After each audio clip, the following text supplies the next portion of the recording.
My dad slid an eviction notice across the Thanksgiving table and stopped it right next to my plate. My mom didn't even look surprised, and my brother actually smirked. For a second, I honestly thought it had to be some kind of joke. We were halfway through dinner. Turkey, stuffing, sweet potatoes. All of it still on the table. My aunt had just asked if anyone wanted more gravy. And then suddenly there was a legal notice sitting in front of me like it belonged there. I looked down at it. My name was on it. Big enough that I saw that before anything else. Then I saw the words underneath. Notice to vacate. 30 days. I remember looking back up at my dad and waiting for him to crack a smile. Or say something like, relax. I'm kidding. Because who does that? Who serves their daughter an eviction notice in the middle of Thanksgiving dinner? But he didn't smile.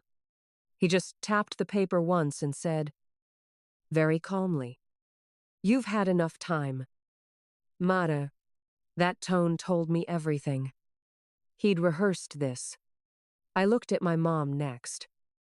Because some part of me, apparently a very stupid part, still thought she might stop it. She didn't. She folded her napkin, glanced at the paper, and said, "Please don't make this harder than it already is." That hit me harder than my dad's line did, because it meant she already knew. Luke knew too. That was obvious. He leaned back in his chair like he'd been waiting for this part all night. He took a sip of wine and said, "You're acting like Dad didn't warn you." He hadn't warned me. Not once. What he'd done was make those little comments for months. About fairness. About family. About how one person didn't need that much space. About how Grandpa would have wanted things handled properly. But he had never actually said he was planning to force me out. And yes, out of my house. That was the part that made everything feel insane. The house had been my grandfather's. He left it to me 3 years earlier. Legally. Clearly. No confusion. No handshake promise. No vague family understanding. The paperwork was done. The title was done. Grandpa made his choice. And everyone at that table knew it. They just never accepted it. That was the family story no one said out loud. Luke was the son. Luke was the one who was supposed to have the house. Luke was the one who just needed another chance. Even though he was in his 30s and had already burned through more chances than I could count. A failed business. A short marriage. 2 jobs he swore weren't his fault. Money from my parents that somehow was never a loan when it was for him, but would have been a debt if it were for me. And me?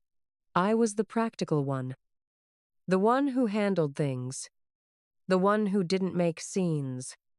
The one who was expected to understand. That's family language for give something up quietly. I picked up the notice and read the first paragraph. It was written in that cold, legal style that's meant to make you panic before you even understand what it says. Unlawful occupancy. Surrender possession. Restore rightful control. Rightful control. I actually laughed a little when I read that. And I think it freaked my mother out more than if I'd started yelling. "You're serving me an eviction notice," I said. At Thanksgiving, no one answered right away. That silence was almost worse than the paper. Because it wasn't shocked silence. It was waiting silence. The kind you get when everyone already knows what's happening except the person being cornered. My aunt stared at her plate. My cousin suddenly found the mashed potatoes very interesting. Luke kept that same smug look on his face. But now I could see something else under it. Relief, like he thought the worst part was over. Like once the paper hit the table, the rest would be easy. That's when I started to realize this wasn't impulsive. They had planned it. Maybe not every word, maybe not every second. But they had all walked into that room knowing something I didn't. And they had picked Thanksgiving on purpose. Because they thought I'd be too embarrassed to push back in front of the whole family. My dad must have seen something change in my face. Because his voice got even more controlled. "This doesn't need to turn ugly," he said. "If you cooperate, we can handle it privately." Privately, he handed me a legal threat over turkey and cranberry sauce. And I was the one being told to keep it private. I set the notice down carefully and asked the only question that mattered. "On what grounds?" He didn't answer. "Not really." He just said, "On the grounds that this has gone on long enough." That wasn't a legal answer. He knew it. I knew it. But Luke jumped in before I could say anything else. "Grandpa never meant for things to stay like this forever." I turned and looked straight at him. "You mean the part where Grandpa signed the house over to me?" That shut him up for maybe half a second. Then he gave me that tight look I knew too well. "You know what I mean," he said. Yeah, I did. And that was the moment I understood this had never been about paperwork. Not really. It was about the fact that my grandfather chose me. And my family had been waiting 3 years for a way to undo it. What I didn't understand yet was why they looked so confident. Too confident. That part didn't make sense until later. Until I stepped away from the table. Until I remembered what I'd found upstairs in Grandpa's desk right before dinner. And until I realized my father had made one very specific mistake. He thought I still didn't know what was hidden in Grandpa's trust.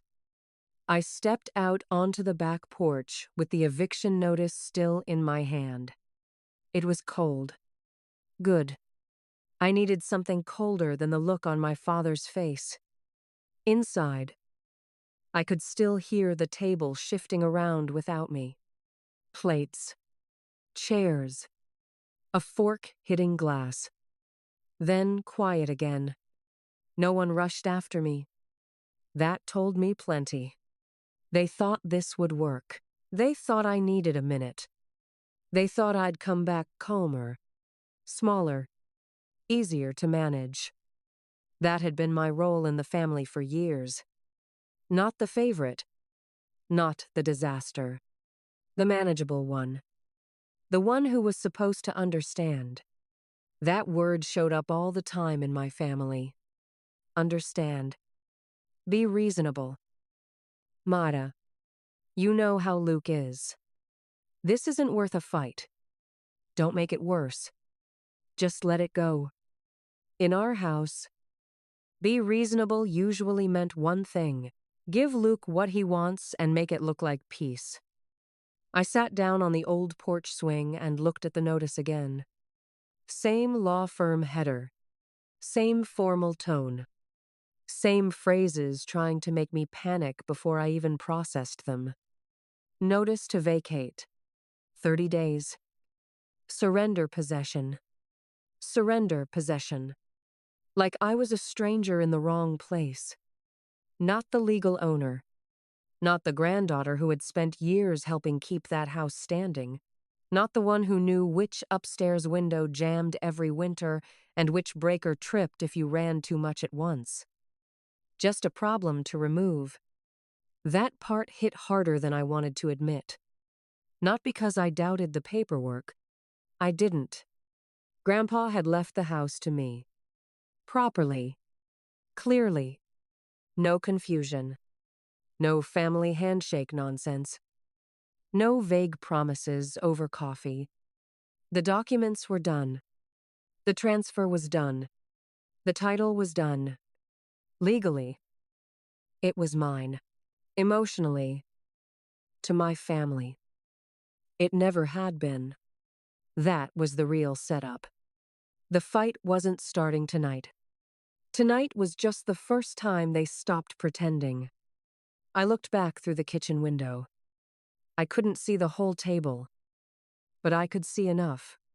My mother moving around in those small, neat motions she used when she was upset but determined to look composed. Luke still in his chair. My father barely moving at all. None of them looked shocked. That part mattered, because if this had really been some impulsive blow-up, somebody would have looked shaken. Nobody did. So they had talked about it already. Maybe not every word. Maybe not the exact timing. But enough. Enough that my mother wasn't surprised.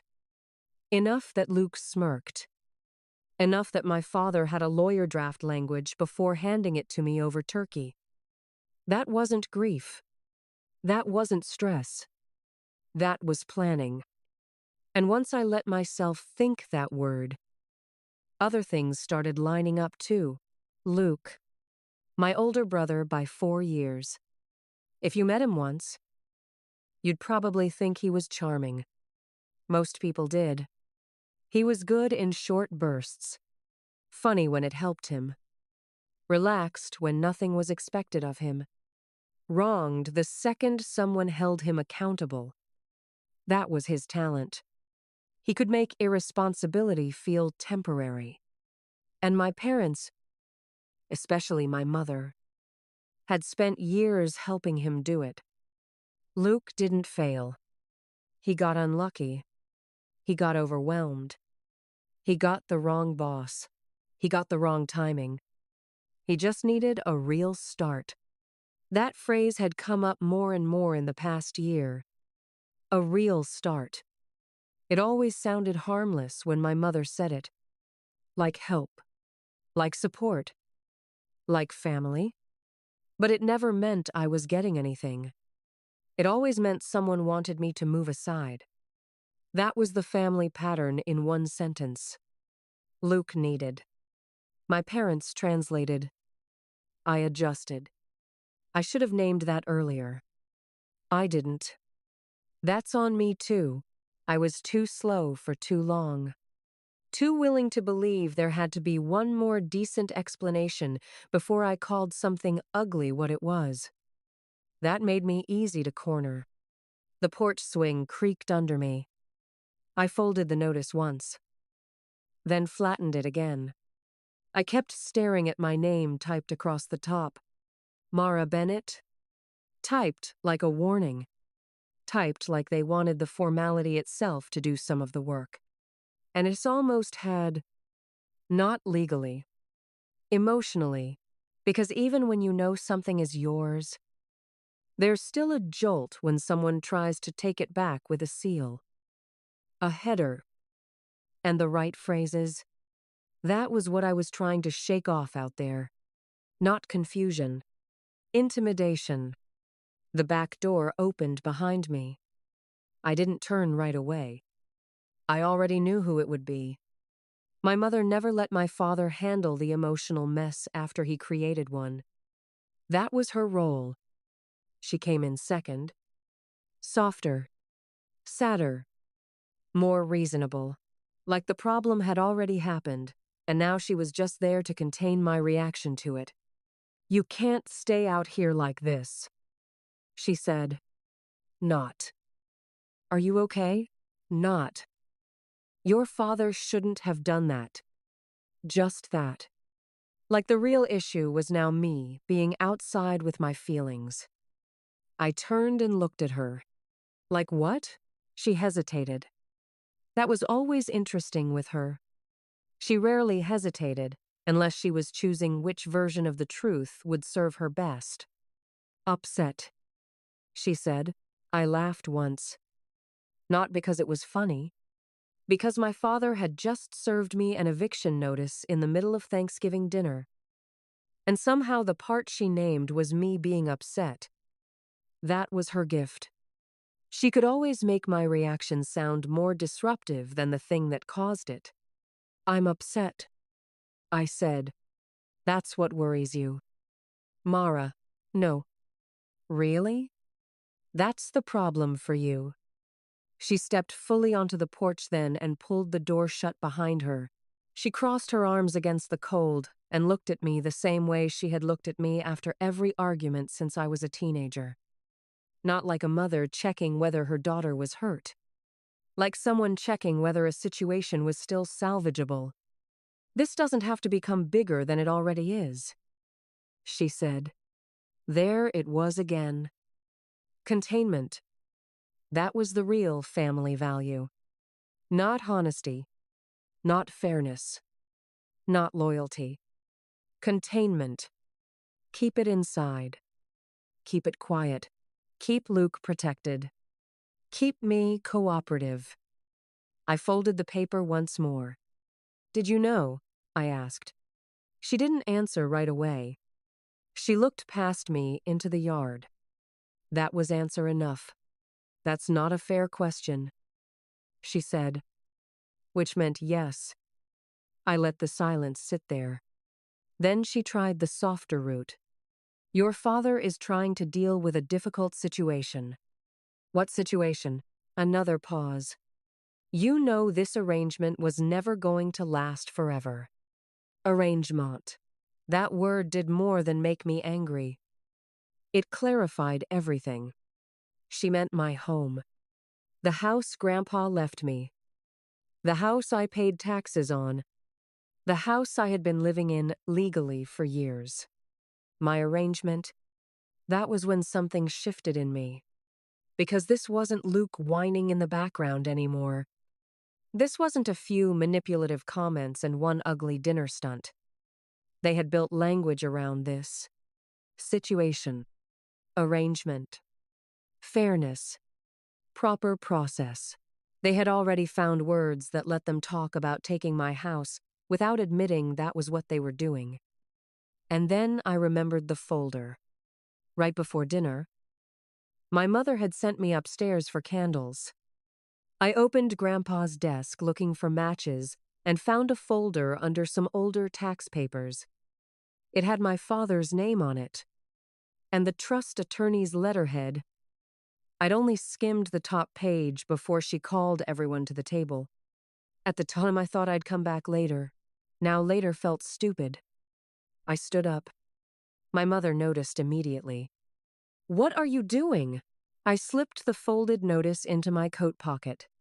Going upstairs. That changed her face. Only a little.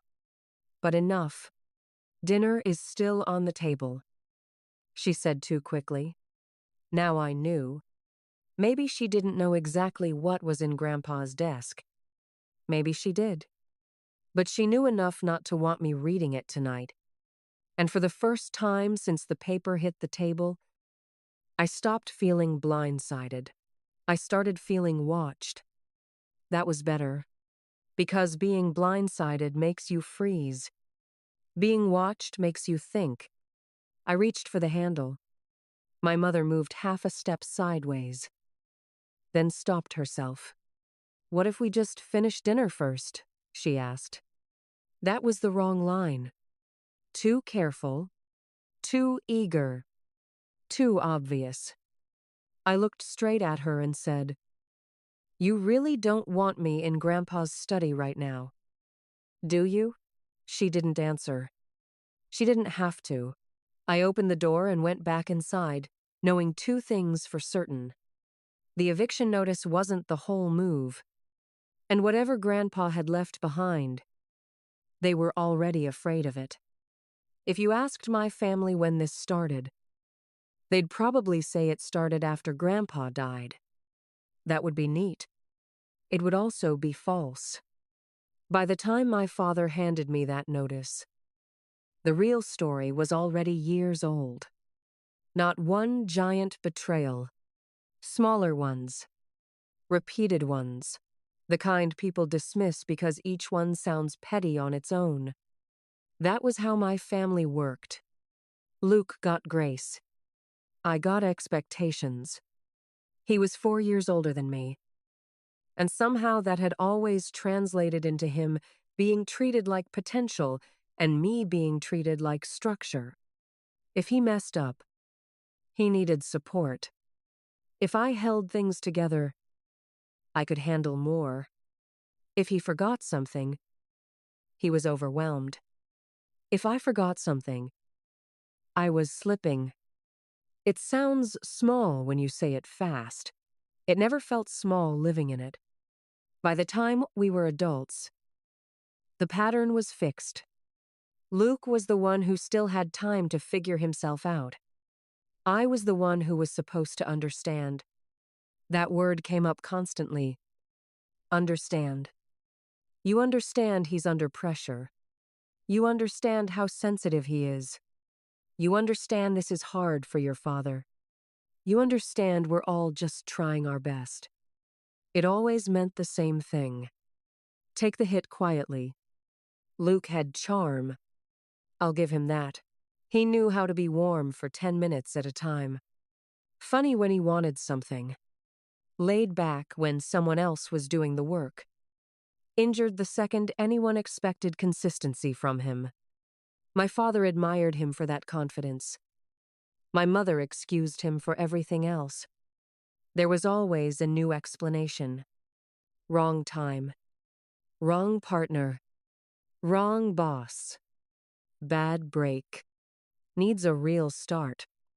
That phrase came up more and more after his divorce. A real start. My mother said it like it was compassionate.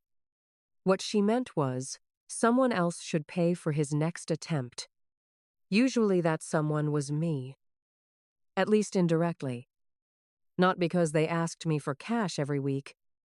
Because they treated my stability like a family resource. Something available for redistribution whenever Luke's life wobbled again. Meanwhile, Grandpa's health was getting worse. Not all at once. Just enough that real life started attaching itself to him. Doctor visits, insurance calls, grocery runs, medication lists, loose railings, small repairs. The boring stuff that actually keeps an older person safe. I started doing more because I was close by and because, if I'm honest, I still believed helping would be seen. It was just not in the way I wanted. My father saw me as useful. My mother saw me as dependable. Grandpa saw me as there. Only one of those felt honest. Luke came around too. But in bursts. He liked visible help, the kind that could be noticed in a room. Showing up with coffee, sitting in the den, telling Grandpa he'd visit again next week, looking like a grandson, not being one in the hard, daily sense. I remember one Saturday that made the whole family dynamic feel painfully clear. I had taken Grandpa to an appointment that ran long, picked up his prescriptions, stopped for groceries, and then spent nearly an hour fixing an insurance issue over the phone because no one at the office could explain why his refill had been denied. When I got back, Luke was in the kitchen eating pie. My mother was beside him, saying he looked exhausted. Exhausted. He had been there maybe 20 minutes. I was carrying bags into the house, and he looked at me and said, "You always make everything into a whole operation." That line stayed with me. Not because it was especially cruel, because it was so perfectly unfair. I did the work. He commented on the mood around the work. And somehow, I became the difficult one. That was the family formula. Grandpa noticed more than they realized. He didn't do big emotional speeches. He wasn't that kind of man, but he paid attention. And when he said something, he usually meant it. One afternoon, after Luke had stopped by, promised 3 things, and followed through on none of them. Grandpa looked at me over his glasses and said, "Your brother likes the sound of helping." That was it. One sentence. Dry. Brief. Accurate. And it felt like oxygen. Because I had been living inside a pattern, everyone else kept softening with words. Grandpa didn't soften it. He named it. That was part of why I trusted him more than the rest of them. The house mattered too, but not for sentimental reasons at first. It mattered because it was work. Real work. Old housework. Leaky windows. Stubborn wiring. A back step that always seemed one winter away from giving up. A basement that smelled damp before heavy rain. Little things. Constant things. The kind of details you only know if you're actually there. I knew them. Luke didn't. That difference mattered more than anybody admitted. He liked the idea of the house. The size of it. The location. The symbolism. The fact that it looked like something a son should inherit. I knew how much it cost to keep it standing. That's not the same thing. As Grandpa got weaker, my father started talking about the house more. Not emotionally. Practically. Too practically. Taxes. Upkeep. Liability. Long-term management. Too much for one person. At the time, I told myself he was thinking ahead. That was one of my mistakes. I always wanted one more innocent explanation before I accepted the ugliest one. That made me slow. Slower than I should have been. Luke's interest sharpened too. But only when things looked final. He started making comments that sounded casual if you didn't know him well. This place could be amazing with the right updates. It should stay in the family. Someone should actually do something with it. Someone. Meaning him. Not the person already doing the work. One day, while Grandpa was upstairs resting, Luke actually said, "It should go to whoever can really make something of it." I asked him what he had made of the rest of his life lately. That ended the conversation. But not the attitude. By then, the idea was already there in the family. Not spoken directly. Just floating around under everything. Luke was the son. I was the temporary solution. Grandpa's decision was real. But maybe not permanent. Maybe not fair. Maybe something to revisit. That last part turned uglier after Grandpa died. The paperwork was clear. The house went to me. Not jointly. Not loosely. Not to be managed. To me, other assets were distributed separately through the trust. But the house itself was not vague. Grandpa chose. That should have ended it. It didn't. My family didn't challenge it right away. They were smarter than that. They did something much more poisonous instead. They acted like it was strange, like it was heavy, like it was unfortunate, like it had created tension by existing. My mother started saying things like, "I just hope this place stays in the family." While I was standing right there, my father started asking whether I really wanted the burden of sole ownership. Luke started talking like he was being patient while I held something that should eventually come back to him. That was the real backstory. Not one dramatic theft. A long campaign of emotional softening. Make me feel guilty. Make me feel isolated. Make me feel like keeping what Grandpa left me was somehow selfish. And I'm not going to pretend I handled all of that perfectly. I didn't. There were times I almost gave in just to make the tension stop. That's the part people leave out when they tell these stories too cleanly. They make themselves sound certain the whole time. I wasn't. I was tired. I hated conflict. I hated holidays feeling loaded. I hated the look my mother got when she wanted me to be ashamed of being accurate. There were nights I sat in my car outside the house and thought, Maybe it would be easier to hand over the keys and be done with all of them. I never did. Partly because I knew Grandpa meant what he signed. Partly because the house was mine. And partly because I knew, somewhere under all the exhaustion, that if I gave this one up, it would never stop being this one. It would become the rule. Luke wants. My parents approve. I surrender. That was the real thing I was fighting by the time Thanksgiving came around. Not just an eviction notice. A whole family pattern that had finally decided paperwork was the next weapon. I went back inside before they could regroup. That mattered. With my family. The first version of a problem was never the final one. If you gave them 10 quiet minutes together, they could turn something cruel into something practical. Something deliberate into something regrettable. Something done to me into something somehow caused by me. I wasn't giving them that time.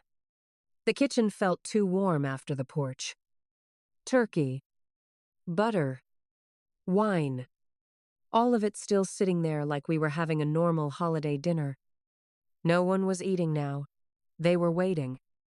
My mother looked relieved when I sat back down. Not because she was glad I was okay. Because she thought I had come back ready to behave. That look disappeared the second I took the eviction notice out of my pocket and laid it flat beside my plate. I wanted it there. Visible. I wanted everyone at that table to keep seeing exactly what my father had chosen to make part of Thanksgiving. My father looked at it once. Then at me. "You've had a chance to calm down," he said. That was his opening move. Not concern. Not explanation. Framing. He needed the room to believe I had been emotional and he had been steady. I said, "Did the attorney who wrote this know Grandpa's trust had protective language in it?" That changed the room immediately. Not in a loud way. In a sharp way. My mother's hand froze on her glass. Luke stopped leaning back. My father didn't answer. And that silence said more than any sentence could have. He knew exactly what I was talking about. That was the first confirmation I needed. I looked at him and asked again. Did he know? My father folded his napkin and set it down. Slow. Controlled. "You went upstairs and started reading documents you don't understand." Not a denial. Not even close. Luke looked from him to me. What documents? He didn't know. Not fully. That was useful, I said. The ones Grandpa's attorney sent about the house. Luke's face changed. Just enough. He had expected a fight. He had not expected paperwork. My mother jumped in before he could say anything else. "Mara, please. This is not the time." Again with that. Timing. As if my father had not literally chosen the dinner table to serve me legal threats. I looked at her and said, "You lost the right to say that when Dad put this next to my plate." No one had an answer for that. Even my aunt finally looked up. My father tried a different angle. "This property has become a source of division," he said. "We're trying to resolve that responsibly." There it was.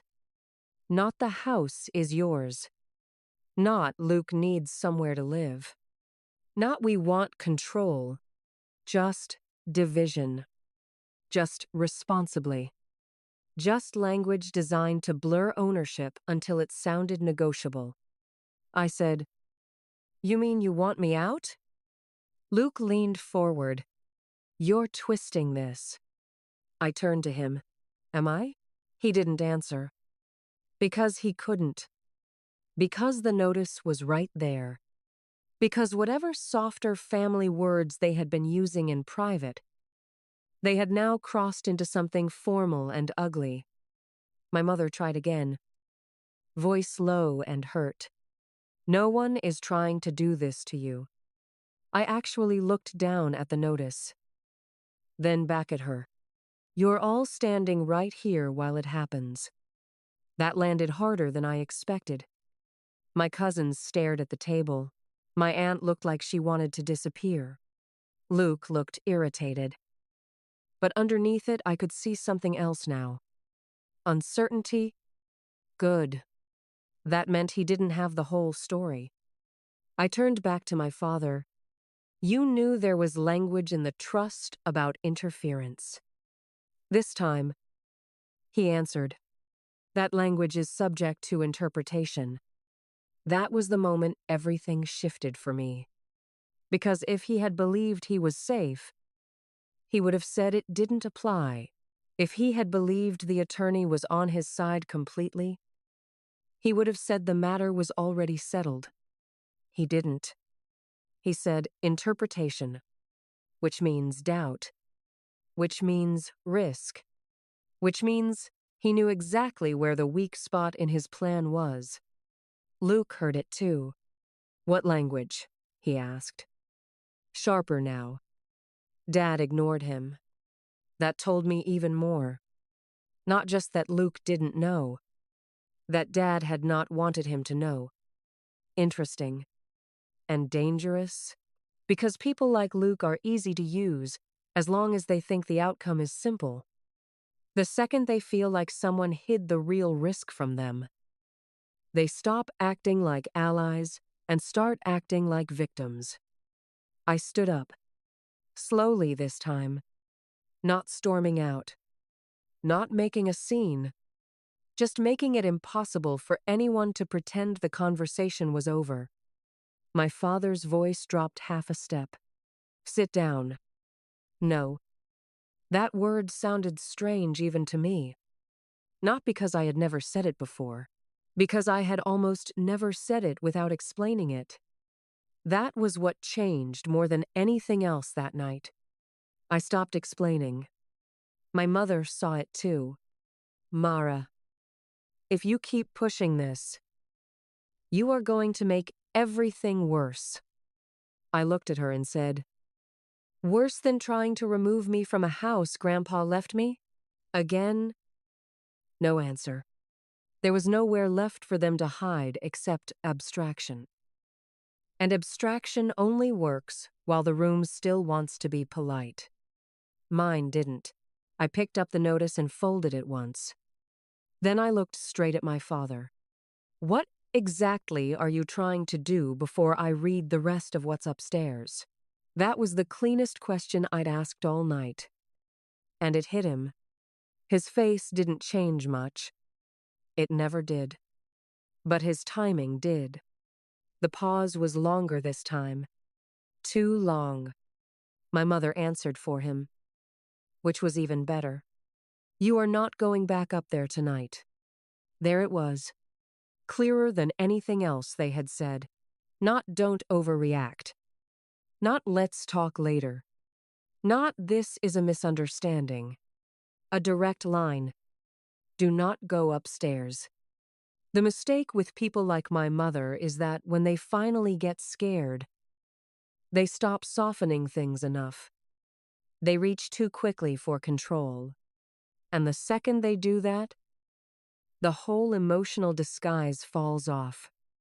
I looked at her and said, so there is something in Grandpa's desk you don't want me to read. Luke looked at her then at Dad, then back at me, and I knew I had it. Not the whole truth yet, but the opening. Dad stood.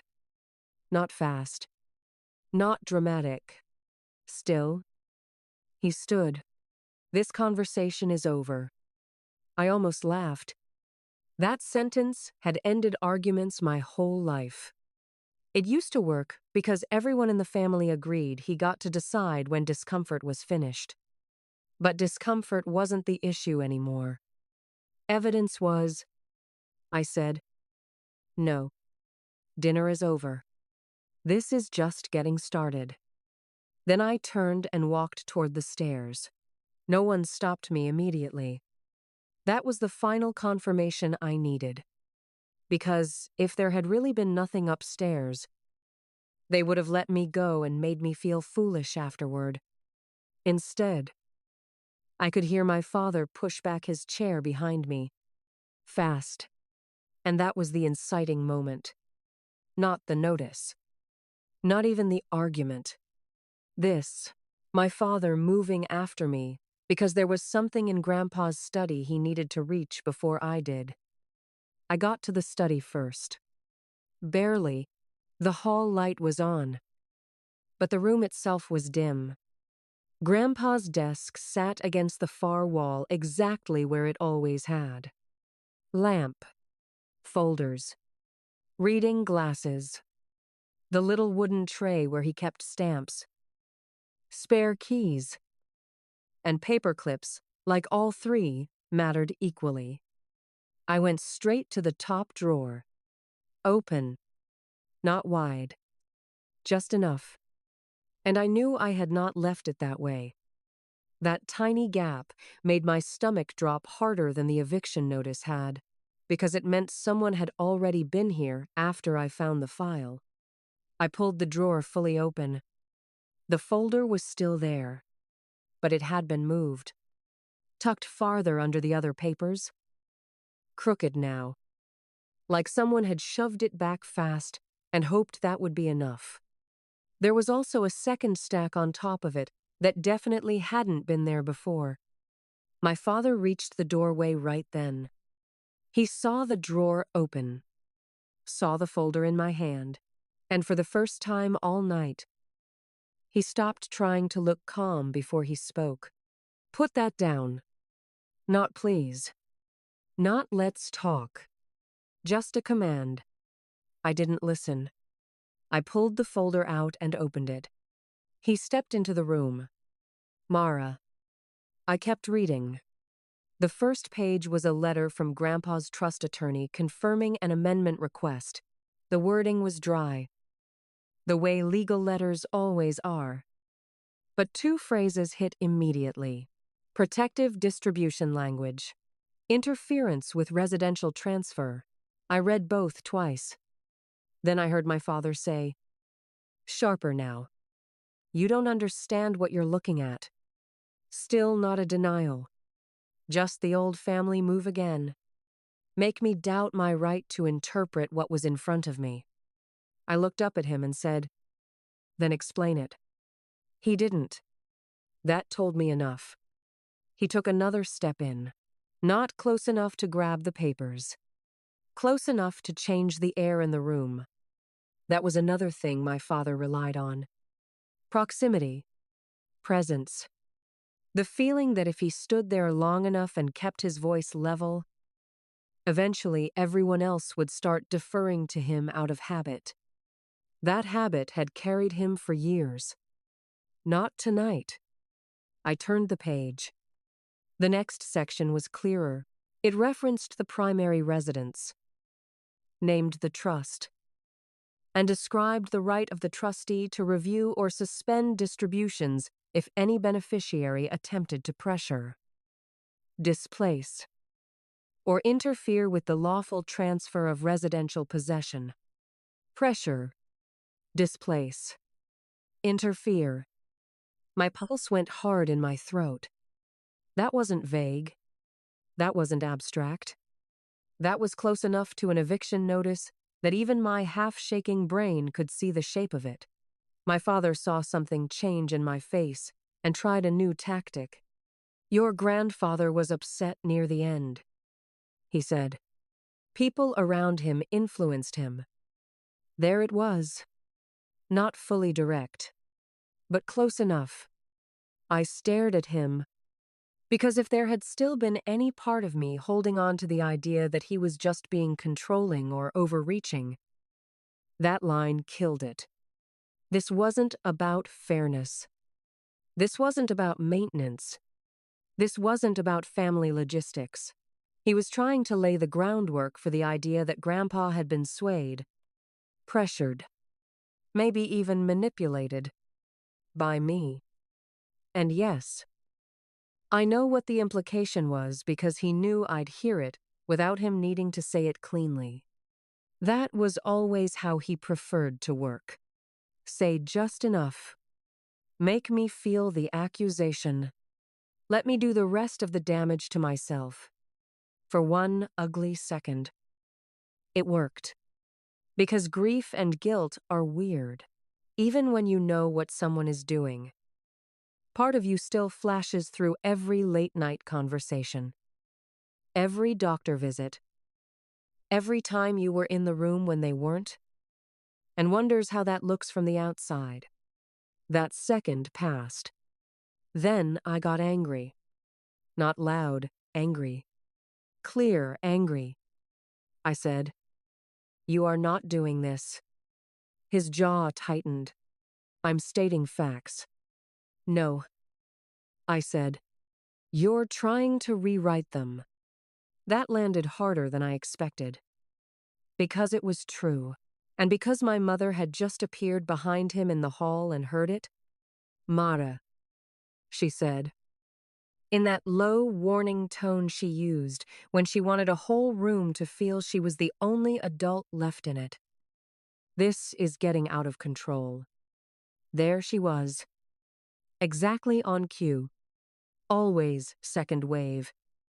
Never the strike. Just the containment team. I held up the first page and looked at her. "Did you know this was in here?" She hesitated. Tiny pause. Half a breath, but enough. Then, "Your father has been trying to protect this family." Protect. Another weapon word. They loved words like that. Protect. Stabilize. Manage. Preserve. All of them built to make taking something sound noble. Luke came into view behind her next. He looked irritated first. Then confused once he saw the papers. Then alert. "What is this?" he asked.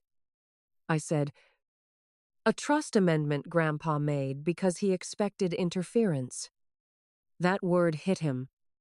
Interference. Not disagreement. Not tension. Not hurt feelings. Interference. He looked at Dad. "What does that mean?" Dad didn't answer fast enough. That was the first real crack. I saw it happen. Luke's expression changed because suddenly he was no longer standing inside a clean family script where I was being selfish and he was being denied what should have been his. Now there were legal words in the room. Specific ones. Risk words. I looked back down and kept reading before anyone could move the conversation away from the page. The attorney had included a summary note. Plain language. That helped. It said the clause was designed to prevent post-death pressure on the residential beneficiary and to protect the intended transfer from family-led coercive reversal. Family-led. Not third-party fraud. Not strangers. Family. Grandpa had known exactly where the threat was. That hurt in a way I didn't expect, not because it surprised me anymore. Because it made me realize how thoroughly he had understood the situation I was still trying not to name. He saw them. Before I fully did. He believed they would come for me after he was gone. And he built a mechanism to slow them down when they did. That kind of protection is love. But it's also a terrible thing to discover. Because it means the person who loved you most knew exactly what the people around you were capable of. My father saw me reading too much too fast and finally stepped forward hard enough that Luke moved too. "Dad," Luke said. He didn't touch me. That mattered. If he had, the whole scene would have crossed into something else. He knew it too. So he stopped half a step short and said, "Hand me the file." I looked at him. "No." My mother tried again. Softer. Sadder. "Mara. Sweetheart. Don't." I cut her off before I could stop myself. All three of them went still for a second. That never happened in my family. I almost never cut her off cleanly. Usually because, if I did, I'd spend the next hour getting blamed for my tone instead of whatever had happened. But by then, I was past that. Do not call me sweetheart right now, I said. Her whole face changed. Not hurt. Offended. Good. Let her be offended. I looked with Luke and said, "You didn't know all of this, did you?" That hit him like a slap. He looked at Dad again. What didn't I know? My father's answer came too smooth. Only that your sister is choosing to weaponize documents she barely understands. Weaponize? Another telling choice. Not read. Not question. Not respond to. Weaponize. As if the real problem in the room was not the pressure they had built around me, but the fact that I had finally found something that made the pressure visible. I pulled the second packet free. This one was worse. Internal attorney notes. Not formal language this time. More direct. It referenced concerns already raised by Grandpa about my father suggesting temporary occupancy transition and mail line practical stewardship months before his death. Mail line. I looked up so fast my neck actually hurt. That wasn't just Luke's entitlement. That was my father's thinking in black and white. Not even softened. Not translated. Just there. The son. The line. The practical steward. And me? The woman standing in the way. I looked right at him and said, "You started this before Grandpa died." He didn't answer. My mother did. He was trying to make sure things stayed stable. Stable? Of course. Everything ugly in my family got laundered through that word. Luke looked between them, and I could actually see the moment his understanding widened. Not emotionally, strategically. This hadn't just been a dinner ambush.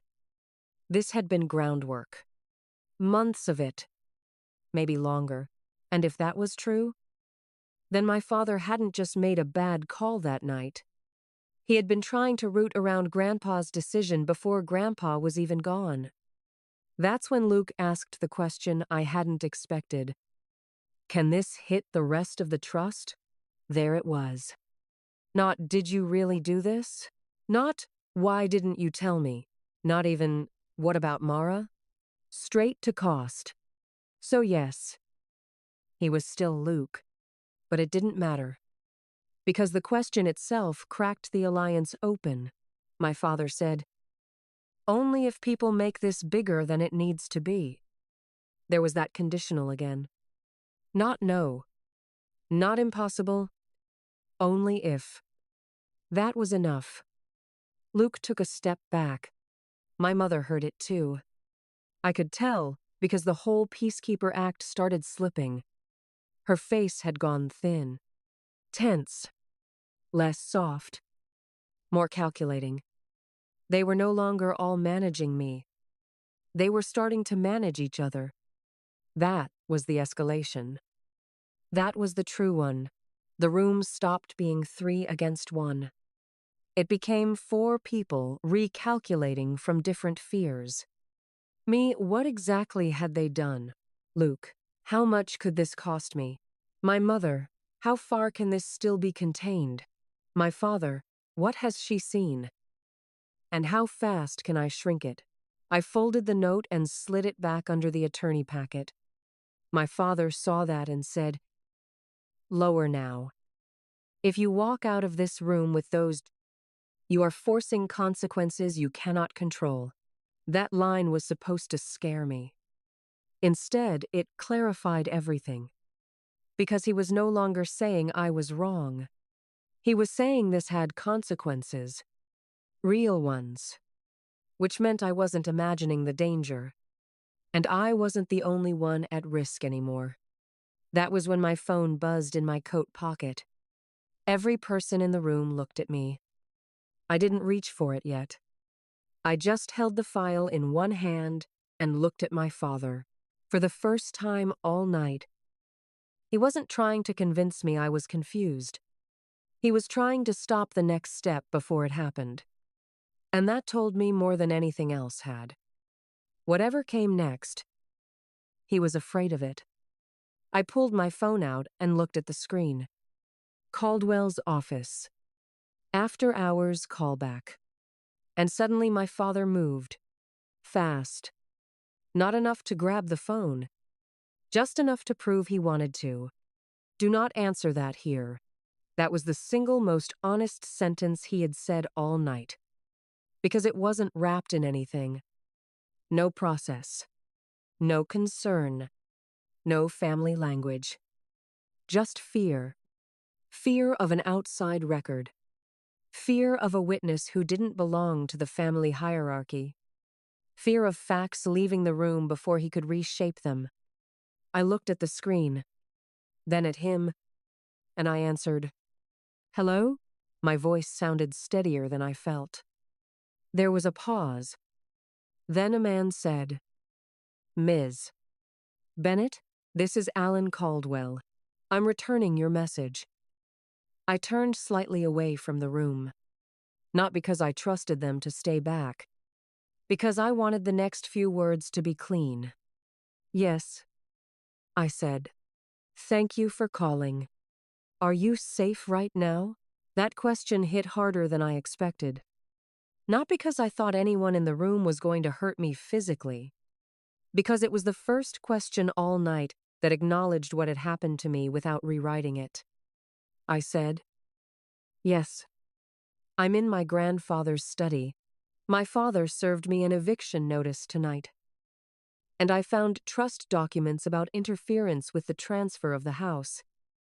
No one behind me said a word. Caldwell asked, "Do you still have the notice?" "Yes." "And the trust packet?" "Yes." "Has anyone else seen those documents?" I looked back over my shoulder. Dad in the doorway. Mom just inside the hall. Luke 2 steps behind both of them. Finally looking like a man who had just realized the floor was not as solid as he thought. "Yes," I said. "All 3 of them are here." Another pause. Then Caldwell's voice went more precise. "All right. Do not hand over any originals. Photograph everything immediately. Front. Back. Folder tabs. Notes. Envelope if there was one. And the drawer itself if it appears disturbed." Disturbed. That word landed. Because, yes, it was. And the fact that someone outside the family named it that fast made me feel less crazy than I had all night. I said. The folder had been moved. My father spoke then. Low. Measured. Dangerous. "You do not need to do this over the phone." Caldwell heard him. "Who was that?" he asked. My father. Understood. That single word did more damage than anything else I had said. Because my father had just been categorized by someone who did not care about his tone, his authority, or his place at the head of a dining table. Understood. Not deferred to, not invited in, not respected into control. Just understood. Caldwell asked. "Did the attorney who drafted the notice disclose the amendment language? To your knowledge?" I looked at Dad, then answered carefully. "I don't know. But he clearly knew the clause existed. Again, the truth. Only what I knew. No extra reach. That mattered. Because once a thing becomes a record, accuracy matters more than righteous emotion. My family had spent years surviving on feeling and phrasing. Paper worked differently. Caldwell said. All right, I'm going to be very clear. If that notice was issued without proper disclosure of this clause, your father has made a serious mistake. That was it. That was the climax. Not the notice. Not the argument. Not even the documents themselves. That sentence, spoken into the room by someone outside the family. A serious mistake. Not a misunderstanding. Not a regrettable scene. Not a family conflict that had gotten emotional. A mistake. And everyone in that room knew exactly who he meant. I didn't look at my father right away. I didn't need to. I could feel the shift without seeing it. My mother went completely silent. Luke stopped moving at all. And my father, for the first time all night, had nothing useful to say. Caldwell continued. I'm notifying the trustee immediately. Based on what you've described, no beneficiary should assume current distributions or residential expectations remain untouched until review is complete. No beneficiary. Not just my father. Not just me. Everyone. I didn't look at Luke when Caldwell said that. I didn't have to. The silence behind me sharpened all on its own. Caldwell asked a few more practical questions. Did I feel safe staying in the house that night? Yes. Was there any chance anyone else had access to the desk? Yes. Had anyone verbally pressured me before the notice? Yes. Had anyone referred to the house as temporary or an arrangement? Yes. I answered carefully. Shortly, no extra drama. The cleaner I spoke. The less room my family had to later call me emotional, confused, or vindictive. Before hanging up, Caldwell said, send photographs of everything tonight and a short written timeline. Keep the originals secured. We'll take it from there. Take it from there. That nearly made me cry. Not because it solved everything. Because for the first time all evening, something was moving through a channel that did not require me to personally carry every ounce of it. I thanked him and ended the call. Then I stood there for 1 second in the quiet. No one rushed to fill it. That, more than anything else, told me how much had changed. My father was the first one to speak. Of course he was. But now his voice sounded different. Not weaker. Less effective. You've made a serious error. I turned around and looked at him. It almost would have been funny if it had not been so exhausting. Caldwell says my father has made a serious mistake. And within seconds, my father is trying to hand the phrase back to me like it still belongs on my side of the room. That was his instinct. Always. Reassign the cost. Reframe the center. If something hurt, find a way to make the hurt itself inappropriate. I said, no? I documented yours. That landed. Luke actually looked at me then. Not with sympathy. With recognition. Like he was finally starting to understand the new math. My mother stood up straighter and said, Mara, please. We can still fix this as a family. There was a time when that sentence would have gotten to me. Maybe not because I believed her. Because I wanted her to mean it. That's the part I don't like admitting. I kept wanting better from them long after the evidence stopped supporting it. But not then. Not in that room. Not with the notice still on the desk and Grandpa's note under my hand. I looked at her and said, You mean, fix it quietly? She stared at me. Then she did what she always did when direct truth backed her into a corner. She changed the emotional subject. I cannot believe this is what Thanksgiving has become.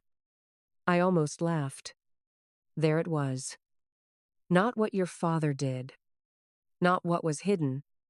Not what was served at the table. What Thanksgiving had become. As if the night had transformed itself all on its own. I said, "This is what you brought to Thanksgiving." That line shut the whole room down. Even Luke didn't move. Because it was too clean to argue with. Dad brought the notice. Mom supported the setup. Luke expected the outcome. That was the shape of it. And now all of them had to stand inside it. Luke was the next one to crack. Not emotionally. Financially, he looked at Dad and said, "What does review actually mean?" Straight to the point. I almost respected it in a strange way. Not because it was moral, because it was honest in a way my parents never were. Luke wanted to know what this did to him. My father answered too slowly. "It means nothing if people stop escalating." Wrong. Wrong tone. Wrong wording. Wrong timing. Even Luke could hear that. "What does it mean?" he asked again. Dad finally looked at him. "It means the trustee may delay discretionary distributions until the situation is clarified." Luke's whole face changed. There it was. He had not known. Not the full version. And whatever loyalty he had left to my father thinned out fast the second it became clear Dad had not only kept part of the trust language from me, but from him too. My mother heard it in his voice and moved immediately to contain him. "Luke's, don't." But it was too late. "Did you know about that?" he asked her. That question was more useful than any speech. Because now the room wasn't organized around me anymore. It had split. Mom and Dad. Luke and the money. Me and the paperwork. That was the real reversal. Not a dramatic public shaming. Not some perfect speech. A shift in structure. For years, everything in my family had bent toward protecting Luke from the cost of his own life. If things got messy, the mess moved away from him, toward me, toward my time, my patience, my labor, my guilt, my silence. Now the cost had reversed direction, and suddenly everyone cared very much about details. My mother made one last attempt. "If this review goes badly, you're not the only one who gets hurt." There it was. The final family appeal. Not fairness. Not innocence. Not grief. Shared damage. As if the fact that they had tied their own interests to what they were doing to me should now become my responsibility to manage. I looked at her and said, "That should have mattered before dinner." She flinched. Dad didn't. He was past flinching. He was in that stripped-down, rigid state he went into when he realized control had failed, but pride would not allow retreat. He said, "If you continue this, there is no coming back from it." I believed him. That's the thing. I did believe him. Not as a threat of legal force. As a statement about family structure. If I refused to carry this quietly, if I let the trustee review begin, if I kept all of it on paper where feelings couldn't dissolve facts, then yes, the old version of the family would be over. He was right. And that was exactly why I kept going. Because the old version had been built on my silence, my flexibility, my explanations, my endless willingness to understand everyone else first. I was done with that version. I said, there wasn't anything to come back to, and that was the moment the room truly broke. Not loudly, not theatrically, just completely. I didn't hang up right away. That mattered. Because for the first time all night, My father wasn't controlling the pace of the conversation. Caldwell was, and Caldwell did not care how calm my father sounded, how upset my mother looked, or how irritated Luke got when money entered the room. He cared about sequence, paperwork, risk. That was new for all of us. Caldwell asked, "Do you have a way to send me photos of everything tonight?" "Yes," I said. "Good.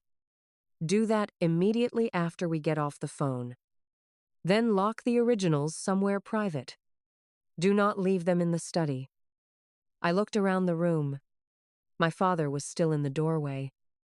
But he had changed somehow. Not dramatically. Not visibly enough for a stranger to notice. But I knew him. I had spent my whole life reading tiny shifts in him because tiny shifts were all he ever allowed people to see. The certainty was gone. Not the pride. Not the anger. The certainty. That alone was worth more than I expected. Caldwell kept going. "I also need one clear answer from you. Was the notice delivered before or after you first saw the trust documents?" "After I saw the folder," I said. "Before I read the full amendment, did anyone know you had seen the folder before dinner?" I thought for half a second. "I'm not sure," I said. But once I asked about the trust language at the table, my father clearly knew what I meant. That got me another short pause. Then Caldwell said, "Understood." Again, that word, calm, flat, precise. It kept doing damage, because every time he said it, something in the room hardened into record. A line moved from family story into documented sequence. I heard Luke exhale behind me.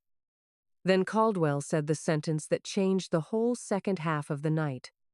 "I'm notifying the trustee immediately. Based on what you've described, I'm also advising that no beneficiary should assume current distributions or residential expectations remain untouched until review is complete." No beneficiary. Not just my father. Not just me. Everyone. I didn't look at Luke when Caldwell said that. I didn't have to. The silence behind me sharpened all on its own. That was the reversal. Not moral. Structural. For years, everything in my family had bent toward protecting Luke from the cost of his own life. That was the system. If things got messy, they moved the mess away from him. Toward me. Toward my time. My patience. My labor. My guilt. My silence. Wherever it could be absorbed without disturbing the story they preferred. Now the cost had reversed direction, and suddenly everyone cared very much about details. Caldwell asked a few more practical questions. Did I feel safe staying in the house that night? Yes. Was there any chance anyone else had keys or access to the desk? Yes. Family access. But the cabinet downstairs still locked. Had anyone explicitly asked me to leave verbally before the notice? Yes. Had anyone referred to the house as temporary or an arrangement? Yes. I answered carefully. Shortly. No extra drama. I'd learned the room enough by then to know this mattered. The cleaner I spoke, the smaller the space my family had to later call me emotional, confused, or vindictive. Before hanging up, Caldwell said, "Send the photographs and a short written timeline tonight. We'll take it from there. Take it from there." That nearly made me cry. Not because it solved everything, because for the first time all evening, something was moving through a channel that did not require me to personally carry every ounce of it. I thanked him and ended the call. Then I stood there for 1 second in the quiet.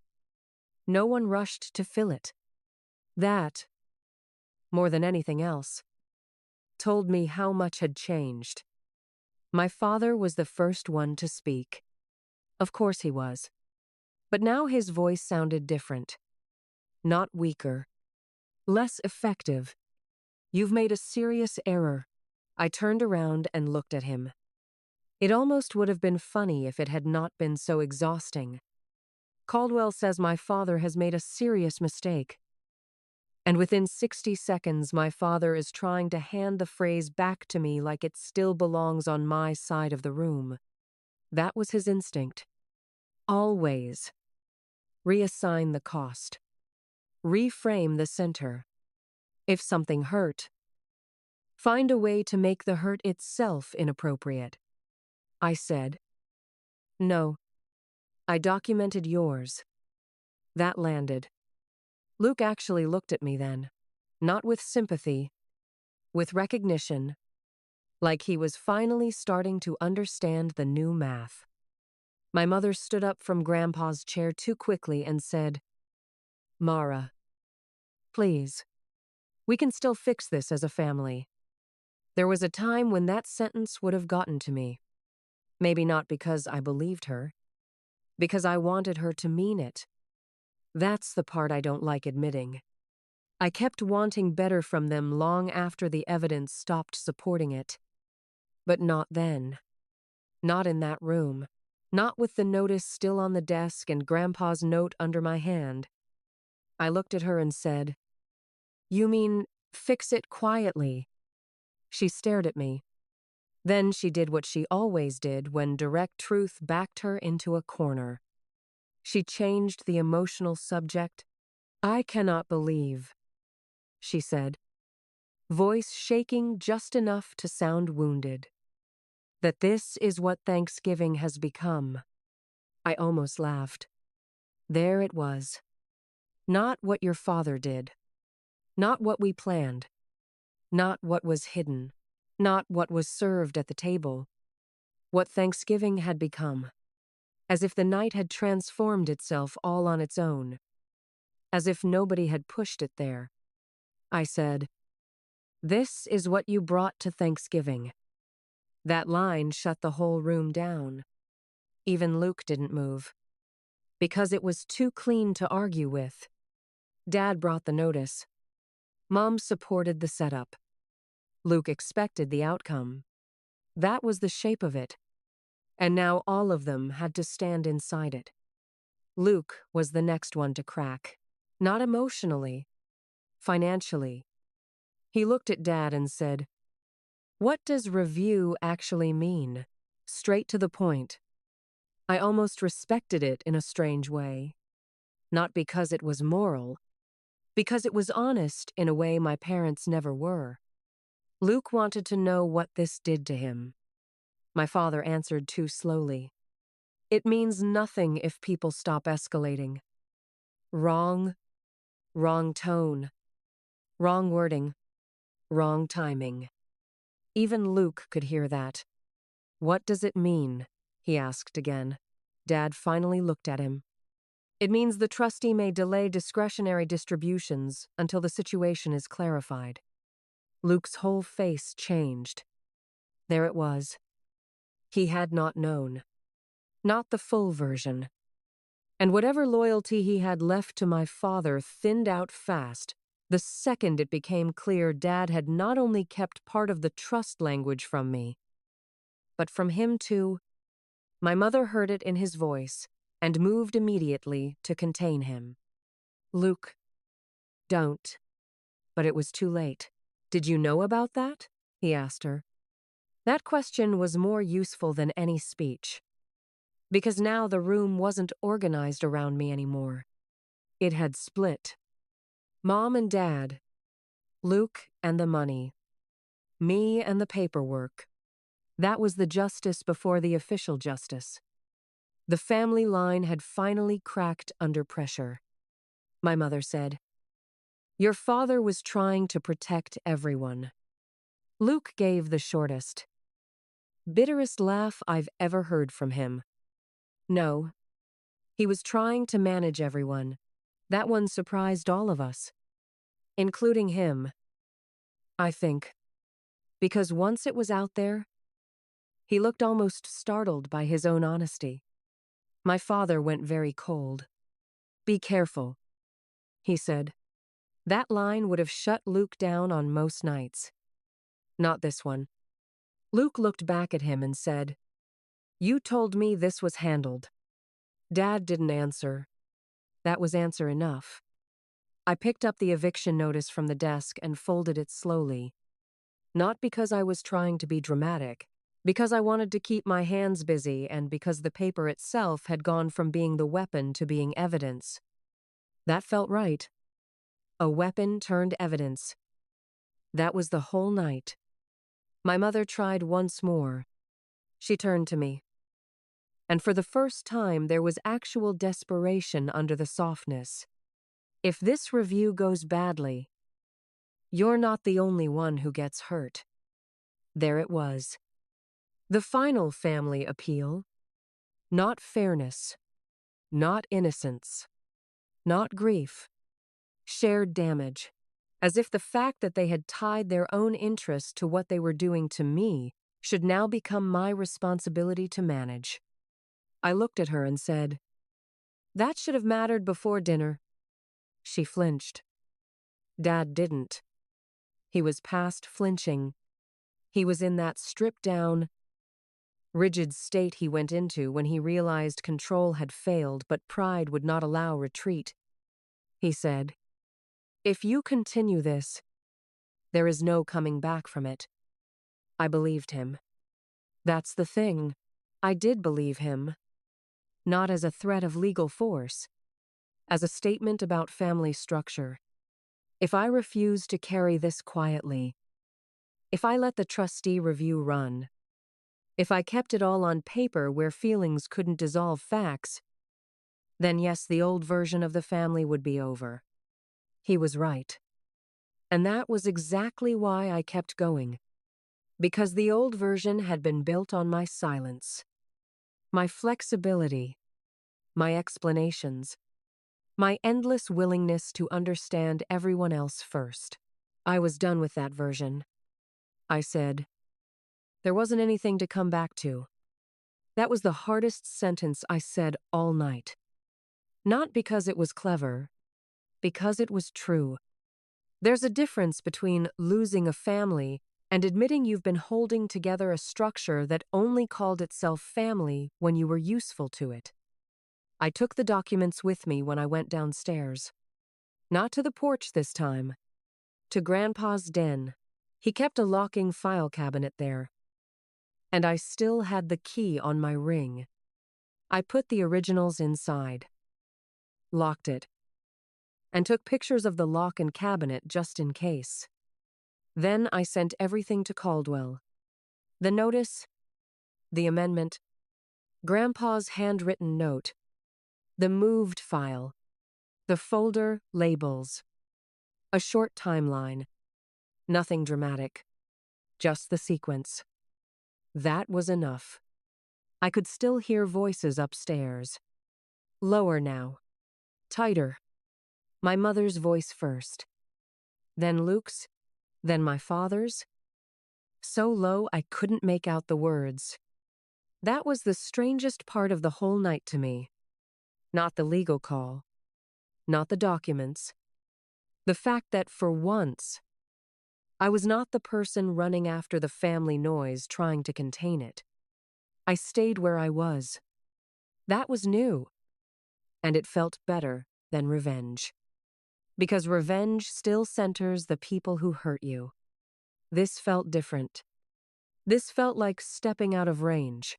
About 20 minutes later, my aunt came into the den with a plate wrapped in foil. That detail still gets me. Not because it redeemed anything. It didn't. But because it was the first thing anyone had done all night that wasn't shaped like control. She set the plate beside me and said, You should eat something. Then, after a pause, she added, I didn't know about the notice. I believed her. She looked horrified in a way my mother never had. Less graceful, more human, I asked. Did you know they wanted Luke to have the house? She gave me a sad little look and said, I knew they never accepted that your grandfather chose you. That sentence stayed with me, because it named the real thing without dressing it up.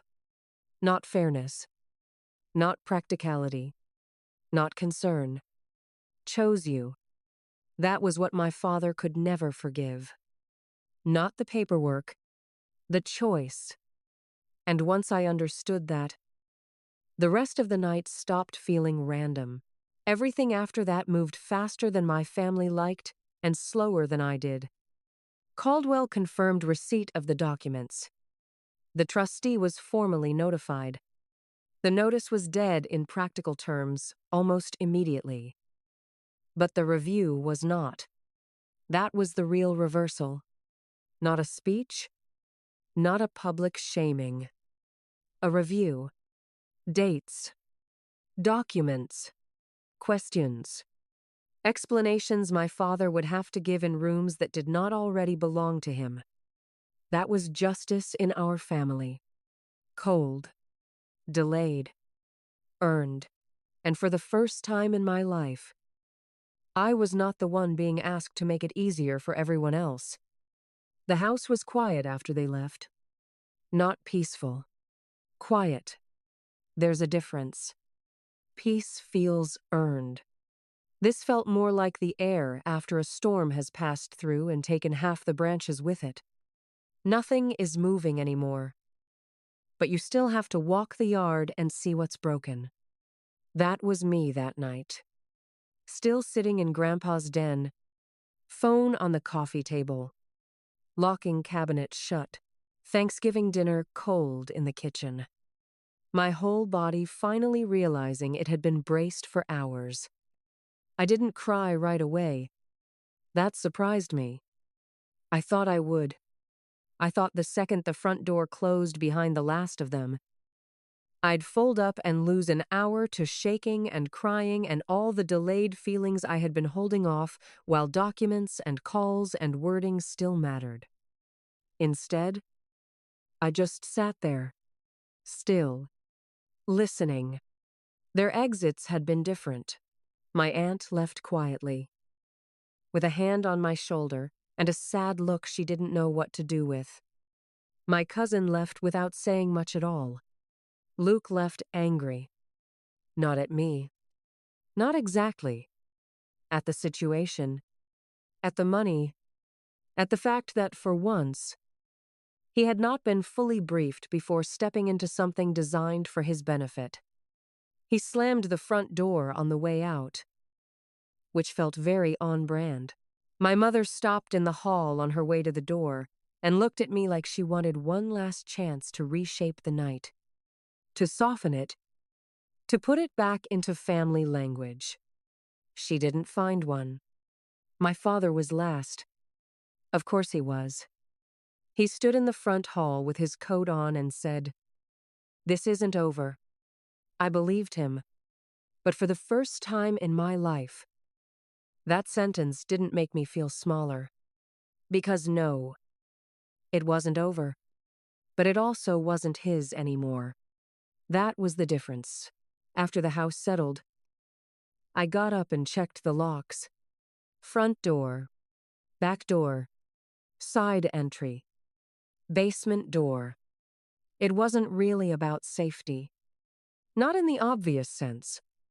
It was about control. I needed to touch the doors and hear them lock. Needed to remind myself that they were still mine to lock, mine to open, mine to decide. Then I went upstairs to Grandpa's study again. The lamp was still on. The drawer was still open. The room looked both exactly the same and completely changed. Which is what grief does to places long before people admit they're grieving. Same desk, same chair, same old files, but now there was a before and after attached to it. Before I knew what they were willing to do, after I stopped pretending it was smaller than it was, I closed the drawer carefully. Then I sat down in Grandpa's chair and finally let myself breathe. I thought about the note again. If they push her, give this to Caldwell first. That line kept circling back. Not because it was dramatic, because it was so plain. Grandpa had not written a speech. He had not left me some sentimental page about strength or family or how proud he was. He had done something much more like him. He had observed a pattern, and then he had built a response to it. That was Grandpa all over. Not emotional in a showy way. Protective in a practical one. I think that's what finally made me cry. Not the notice. Not the argument. Not even my father getting caught. That note, because it meant he had known. He had known I might need protection from the people who shared my last name. Known it clearly enough to leave instructions. Known it without ever making me feel pitied while he was alive. That kind of love is sharp when you finally touch it. It cuts both ways. I stayed in the study longer than I meant to. Long enough for my phone to buzz twice with emails from Caldwell's office confirming receipt of the documents. Long enough for the house to go fully still. Long enough that I finally looked around and noticed how tired the room looked. Not old. Tired. Like it had been holding history too long. The next morning, everything felt smaller and more formal. That sounds impossible after a night like that. But it's true. Morning always strips drama down to logistics. Coffee. Cold dishes. A turkey carcass wrapped badly in foil. My mother's serving bowl still on the counter. My father's notice where I'd photographed it before locking it away. And then, at Noa Paisprezecha, a call from Caldwell. I took it at the kitchen sink. He was even more direct in daylight. The trustee had been formally notified. A review was opening immediately. He wanted the original notice preserved. He wanted a written statement from me while the timeline was fresh. He also wanted the name of the outside firm that had drafted the eviction notice. Because if they had not been fully informed about the trust language, that mattered. That phrase came up again. That mattered. There's something strangely healing about hearing the truth reduced to sequence and relevance after years of emotional manipulation. It doesn't feel warm. It doesn't feel loving. But it feels solid. And when you've spent enough time around people who blur reality for comfort, solid starts to feel like mercy. I wrote the statement that morning. Kept it short. Kept it factual. Thanksgiving dinner. Notice served. Language used. My discovery of the file. The moved drawer. The clause. The call. No speeches. No adjectives that weren't necessary. No editorializing. That part was for me as much as it was for them. I needed a version of the night that couldn't later be softened by anyone's tone. My mother called around noon. I let it ring out. Then she texted, "Please don't shut us out over one terrible night." That text almost made me laugh. One terrible night. As if the night had happened in a vacuum. As if it had not grown out of years of Luke being protected, me being managed, and Grandpa seeing enough of it to build language into a trust. I didn't answer. Luke texted an hour later, "Did you know it could freeze everything?" Not, "Are you okay?" Not, "I didn't know Dad did that." Not, "This got out of hand." Straight to the money. That one, weirdly, helped. It reminded me not to get sentimental about the cracks in the family. Cracks do not equal transformation. Sometimes people just reposition when their interests change. I didn't answer him either. My father never texted. That felt exactly right. He emailed, Formal subject line. Brief body. No greeting beyond my name. He said. Going forward, any communication regarding the property should be directed through counsel. I read it twice and laughed, standing alone in the kitchen. Not because it was funny.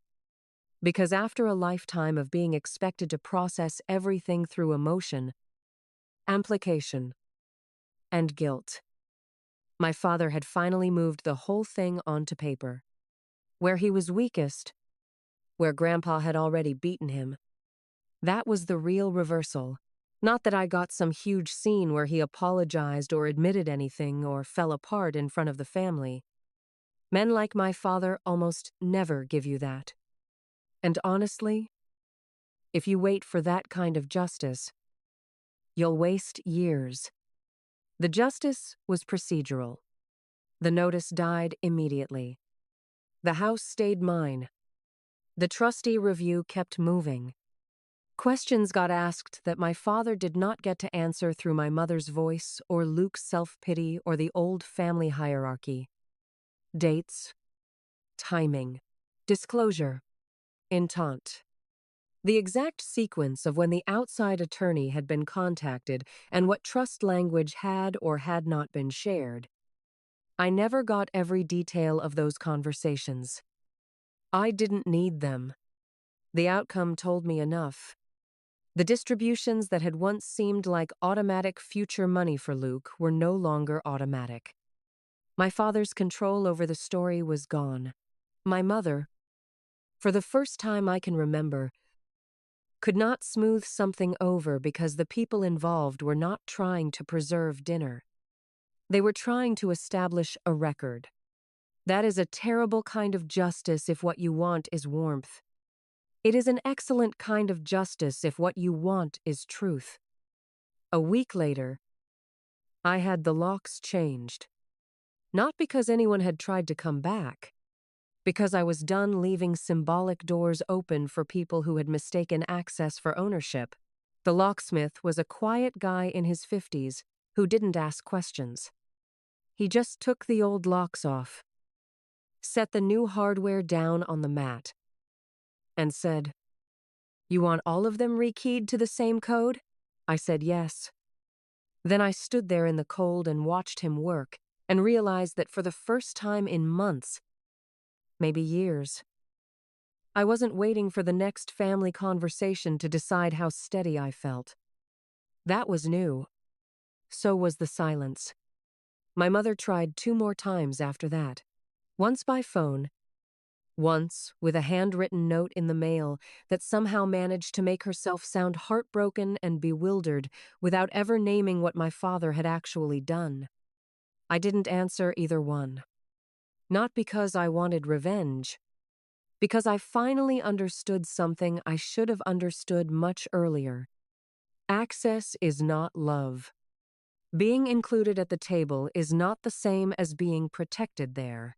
And keeping contact with people who only respect your boundaries after a lawyer gets involved is not forgiveness. It's just delayed surrender. Luke never apologized. That also felt right. What he did do was leave one voicemail 3 weeks later saying he didn't know Dad had taken it that far and that maybe none of us handled this right.